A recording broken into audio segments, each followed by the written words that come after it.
స్థానిక సంస్థల ఎన్నికలకు నగారా మోగింది. పార్టీలన్నీ ఎన్నికలకు రెడీ అవుతున్నాయి. ఏ పార్టీ ఏ రకమైన స్ట్రాటజీతో ముందుకు వెళ్తున్నాయో ఖమ్మం నుంచి మా ప్రతినిధి భూపాల్ అందించడానికి సిద్ధంగా ఉన్నారు. భూపాల్.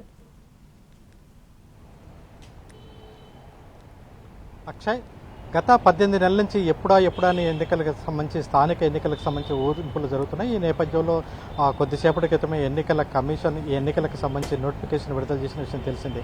ఈ నేపథ్యంలో అంటే ఉమ్మడి ఖమ్మం జిల్లాలు, ఇటు ఖమ్మం జిల్లా అటు భద్రాద్రి జిల్లా, ఈ రెండు జిల్లాలకు సంబంధించి ఇప్పటికే ఎన్నికల్లో పెద్ద ఎత్తున ప్రచారం అయితే అంటే ఎవరెవరు పోటీ చేయాలనే ఉత్సాహవంతులు చాలామంది ప్రయత్నాలు చేశారు. కానీ దానికి అనుగుణంగా జరగలేదు. వాస్తవానికి భద్రాద్రి కొత్తగూడెం జిల్లా విషయానికి వచ్చినట్లయితే ఈ జిల్లా ఎప్పుడు కూడా ఎస్టీకి రిజర్వ్గా ఉంటుంది. కానీ అన్యాయంగా ఈసారి జిల్లా పరిషత్ చైర్మన్ జనరల్కి రిజర్వ్ అయింది. దీంతో అభ్యర్థుల్ని వెతుకులాట పడ్డారు. ప్రధానంగా గతంలో బీసీ రిజర్వేషన్లు లేకపోవడంతో ఆ బీసీ సీట్లన్నీ కూడా జనరల్ సీట్లుగా ఉండేది.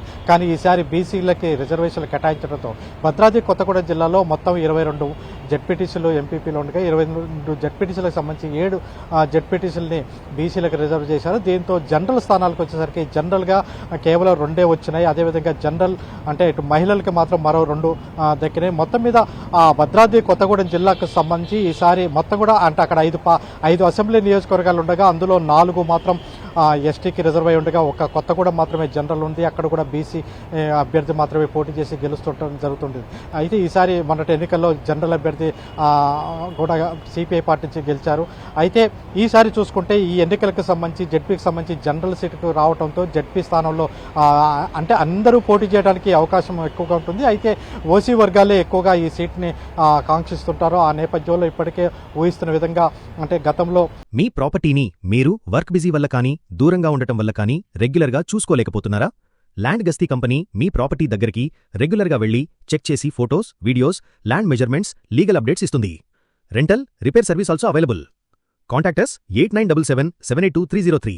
టీడీపీ జిల్లా అధ్యక్షుడు చేశాడు. అదేవిధంగా డీసీసీబీ డైరెక్టర్ చేశారు. తుల్లూరి బ్రహ్మయ్య పోటీ చేస్తారని భావిస్తున్నారు. కానీ ఈ జిల్లాకు సంబంధించి 2 జనరల్ స్థానాలు ఉంటే అది ఒకటి పినపాక నియోజకవర్గంలోని ఆళ్లపల్లి, అదేవిధంగా భద్రాచలం నియోజకవర్గం దుమ్ముగూడెంలో ఉంది. మాత్రం ఈ రెండిట్లో ఎక్కడో చోట పోటీ చేయాల్సిన అవసరం ఉంది.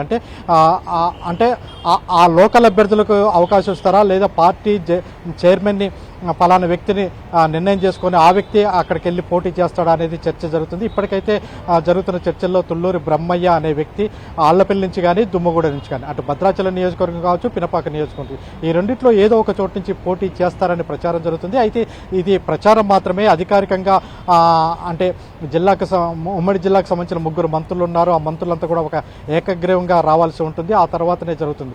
అయితే ఈ నేపథ్యంలో భద్రాద్రి కొత్తగూడెం జిల్లాకు సంబంధించి 5 అసెంబ్లీ నియోజకవర్గాలకు సంబంధించి 4 మొన్న కాంగ్రెస్ అదేవిధంగా సిపిఐ మిత్రపక్షాలు గెలిచాయి.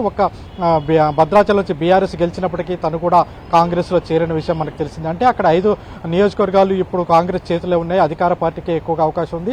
ఈ నేపథ్యంలో ప్రతిపక్షాలు పోరాడుతున్నామని చెప్తున్నప్పటికీ వాళ్ళకి అంతగా అవకాశాలు అయితే తక్కువగా అనిపిస్తున్నాయి. గ్రామీణ ప్రాంతంలో సంక్షేమ పథకాలు కావచ్చు, వీటన్ని అంటే ఆర్టీసీ ఫ్రీ బస్ కావచ్చు, అదేవిధంగా సంక్షేమ పథకాలు అంటే ఉచిత బియ్యం, దీంతో పాటు సన్న బియ్యం, ఇవన్నీ పథకాలు తమకి కలిసి వస్తాయని కాంగ్రెస్కి ఎక్కువగా మొగ్గు చూపించే అవకాశం ఉంటుంది. అయితే కొత్తగూడెం నియోజకవర్గానికి వచ్చేసరికి సిపిఐ అక్కడ ఉన్న జెడ్పీటీసీలు, ఎంపీపీలు, అదేవిధంగా గ్రామ పంచాయతీ ఎన్నికల్లో అత్యధికంగా మేమే పోటీ చేయాలనే ఆలోచనలు ఉన్నారు. ఆ నేపథ్యంలో ఇక్కడ కాంగ్రెస్కి మాత్రం సరైన నియోజకవర్గంలో లీడర్ లేకపోవడంతో సిపిఐకి ఎక్కువ సీట్లు ఇవ్వాల్సి వస్తుంది.